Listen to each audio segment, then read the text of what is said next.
আর যারা নিজেদেরকে ধার্মিক ধার্মিক বলছে এরাই সব থেকে আমাদের সমাজের বড় অধার্মিক। কেন? ধর্মগ্রন্থ গৌতম সূত্র বলছে 12 বছরের মেয়েকে বিয়ে দিতে হবে। বিবাহ না দিলে মা, বাবা ও ভাই এই তিনজন নরকগামী হবে। 12 বছরের মেয়ে বিয়ে দিতে হবে। তাহলে তোমরা যারা নিজেকে ধার্মিক বলছো, তোমরা তোমাদের বাড়ির মেয়েকে কত বছর বয়সে বিয়ে দাও? কখনো বিচার করে দেখেছো? দীনকৃষ্ণ ঠাকুরের মতন লোকেরা তাদের বাড়ির ঘরের মেয়েদের বিয়ে দিচ্ছে 18 বছর পার করে। কেন? সরকারি নিয়ম, কনস্টিটিউশনের নিয়ম। বাবা সাহেব দেখেছেন বিশ্বযুদ্ধে যতগুলো মানুষ না মারা গেছে, আমি তোমাদের সামনে আজকের একটা ডেটা তুলে ধরছি, বিশ্বযুদ্ধে যতগুলো মানুষ না মারা গেছে তার থেকে বেশি মারা গেছে এই অল্প বয়সী মেয়েদের বিয়ে দেওয়ার কারণে। আজও পর্যন্ত আমাদের সমাজে একটা খুব নোংরা অনুষ্ঠান চলে, সেই নোংরা অনুষ্ঠান নাম হচ্ছে সাধ ভক্ষণ।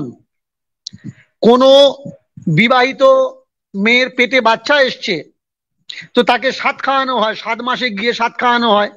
বাপের বাড়ির থেকে খাওয়ায়, মামার বাড়ির থেকে খাওয়ায়, শ্বশুর বাড়ির থেকে খাওয়ায়, আত্মীয় বন্ধু বান্ধবরা গ্রামের থেকে ডেকে ডেকে খাওয়ায়, সাধ খাওয়ানো।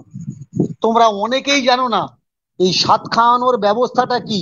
যারা মা হয়েছে তারা জানে পেটের বাচ্চা যখন 5 মাস 6 মাস থাকে, খাওয়া তো দূরের কথা, কোনো ইচ্ছা হওয়া তো দূরের কথা, তার যে যন্ত্রণা, তার যে কষ্ট সে প্রকাশ করতে পারে না।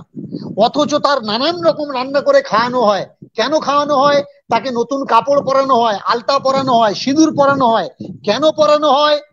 কারণ একটা সময় ছিল এই গৌতম সূত্র মনুস্মৃতির নিয়ম অনুসারে 12 বছরে মেয়েকে বিয়ে দিতে হবে। যদি কেউ বিয়ে না দেয়, মনুস্মৃতি আর গৌতম স্মৃতি বলছে, দীনকৃষ্ণ ঠাকুর বলছে না, ওই মেয়ে যদি বাপের বাড়িতে রজস্বলা হয়, ওই রজস্বলা ভক্ষণ কে করবে? তার পরিবারের বাবা দাদা ভক্ষণ করবে। এর দায় ভার তাদের, ওই নোংরা রক্ত তাদের ভক্ষণ করা লাগবে। এর জন্য রজস্বলা হওয়ার পূর্বে 12 বছরে তাকে বিয়ে দিয়ে দেওয়া লাগবে। আর 12 বছরে বিয়ে দিলে পরে যে মা হবে তার ফিজিক্যালি সে তৈরি নয়, তার মাইন্ড তৈরি নয় মা হওয়ার জন্যে।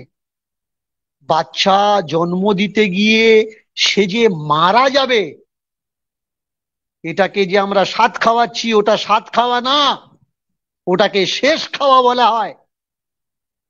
যে আমরা জানি ও বাঁচবে কি বাঁচবে না কোনো সার্টিফিকেট নেই, তার জন্য ওর স্বাদ নয়, ওকে শেষ খাইয়ে দাও, যেন মরার আগে ও খেয়ে নিতে পারে ওর পছন্দের খাবার। নিয়ম পাল্টেছে, কনস্টিটিউশন তৈরি হয়েছে, সংবিধান তৈরি হয়েছে, তারপরেও আমাদের সমাজ থেকে এই নোংরা নোংরা নিয়মগুলো যাচ্ছে না। আগামী নেক্সট ডিবেটে আমরা আলোচনা করব